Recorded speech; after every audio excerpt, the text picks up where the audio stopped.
আমরা মদিনা ইসলামের চর্চা করি, আমরা মদিনা ইসলামে বিশ্বাস করি।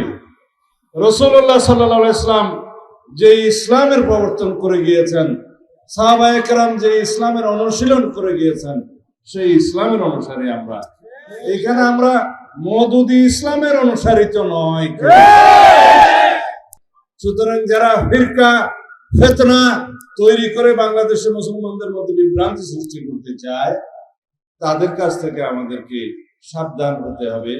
বাংলাদেশের মুসলমানকে সহি দ্বীনি ইলম অর্জন এবং অনুশীলনের রাস্তা উন্মুক্ত করে দিতে হবে। এই জন্যই আমি এখানে এসেছিলাম, শুনতে এসেছিলাম, এবং বিশেষ করে আপনাদেরকে এই দাওয়াত দিতে এসেছিলাম যারা আমাদের মধ্যে বিভ্রান্তি সৃষ্টি করতে চায় এবং সেই বিভ্রান্তি সৃষ্টির জন্য ইসলামকে ব্যবহার করতে চায়, তাদের কাছ থেকে আমাদের দূরে থাকতে হবে।